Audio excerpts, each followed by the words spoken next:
Bonjour.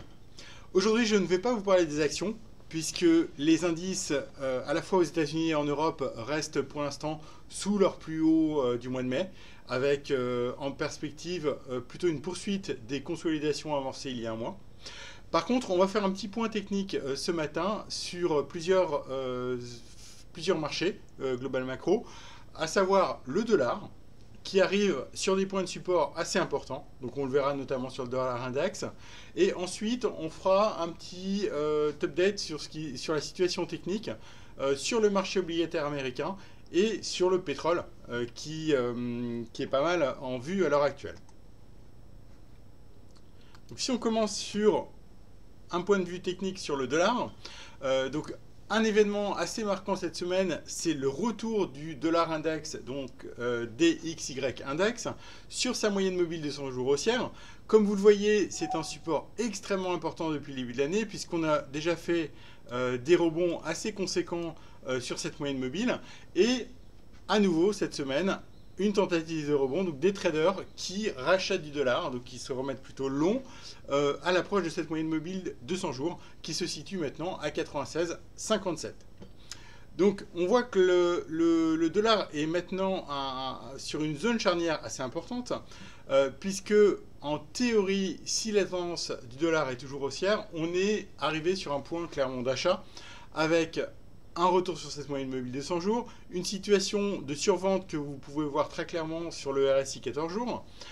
Donc techniquement, il y a pas mal d'éléments pour jouer, au moins d'un point de vue trading, un rebond du dollar sur les niveaux actuels. La situation des 1 à 2 semaines va être assez importante, puisqu'on voit deux cas qui se dessinent. Soit on confirme ce rebond du dollar, ce qui a priori est le cas le plus probable à l'heure actuelle, c'est-à-dire qu'on pourra avoir une confirmation de ce rebond technique, à savoir un indice qui retrace entre 50 et 61,8 de sa baisse, voire qui revient quasiment sur ses tops de l'année, un peu au-dessus de 98. Donc, premier scénario. Deuxième scénario, on est face à une correction du dollar un peu plus significative que précédemment, auquel cas on voit clairement qu'une rupture de la zone des 96,60, 96,50, là serait clairement un mauvais signe d'un point de vue graphique sur le dollar et pourrait entraîner notamment des ventes stop, avec probablement dans ce cas une accélération baissière sur 96, voire même un retour sur les plus bas de l'année autour de 95. Donc on voit clairement petite zone charnière assez importante sur le dollar. Le dollar, c'est effectivement toujours un marché extrêmement important pour toutes les classes d'actifs. On voit en parallèle, je ne reviendrai pas sur le chart, mais vous l'avez probablement en tête, que sur l'or, on est à deux doigts de casser des résistances énormes. Donc on voit clairement plusieurs marchés global macro qui sont à des points critiques très importants. Donc à suivre, on fera probablement un point la semaine prochaine. Si on regarde en parallèle ce qui se passe sur l'euro-dollar, donc on voit effectivement un graphique très similaire en sens inverse, à savoir un rebond de l'euro contre le dollar sur la période récente. Et comme sur le dollar index, on est venu tester cette moyenne mobile de 100 jours. Donc sur l'euro-dollar, évidemment, elle est baissière. Et on a vu qu'effectivement, ça n'a pas passé. Donc il y a plutôt des acheteurs dollars contre euro qui se sont manifestés à l'approche de cette moyenne mobile de 100 jours. Et on voit notamment que la rupture de cette trendline baissière que vous pouvez voir depuis le mois de janvier n'a pas été confirmée. Donc voilà, donc une situation clairement inverse à celle du dollar index, puisque c'est un miroir. Et on voit qu'effectivement, on arrive sur un point très critique sur l'euro-dollar. Soit effectivement, on prépare une cassure haussière, c'est-à-dire que dans ce cas-là, on doit tenir lors du pullback actuel sur la zone des 1,12. Ça me paraît vraiment nécessaire.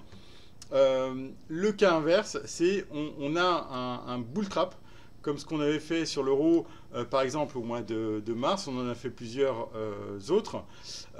Donc le scénario bull trap, ça serait on n'arrive pas à casser la zone des 1,1350, 1,1360 et on replonge en dessous des 1,12. Donc là, de manière similaire à ce qu'on avait vu sur le dollar index, clairement une période charnière. Si on regarde maintenant les marchés obligataires américains, donc sur le 10 ans américain, la semaine dernière, on voyait clairement que le 10 ans américain était survendu. Donc je vous avais fait un point technique en vous expliquant que c'était la plus forte accélération baissière depuis la crise grecque, c'est-à-dire depuis l'été 2011. On voit qu'il y a une tentative de rebond qui s'est amorcée cette semaine. Pour l'instant, pas vraiment de rebond très concluant. On n'est même pas venu combler le gap baissier qui avait été ouvert à 2,20. Donc on voit que le marché obligataire américain reste très fort. On a même probablement eu des achats à bon compte cette semaine à l'approche des 2,20, de la résistance des 2,20 sur les rendements. Donc là, même si effectivement on commence à avoir une phase de consolidation qui se met en place après l'accélération baissière des rendements sur la période récente, on voit qu'il est encore beaucoup trop tôt pour envisager un retournement très fort. Donc la résistance critique, ça reste 2,20. Et en support, en cas de reprise de la baisse, on voit qu'on pourrait venir éventuellement tester les 2%. 2%, c'est un énorme support technique qui correspond au plus bas de fin 2017. En parallèle des taux longs américains, on voit également un marché qui est en tendance assez baissière, c'est le Brent. Donc vous avez vu, hein, ça a fait la une des journaux encore hier avec les événements géopolitiques. Donc ce qu'on peut voir graphiquement, c'est que même si on a eu un rebond technique hier sur la zone des 60$, on voit que la tendance est clairement toujours baissière sur ce marché.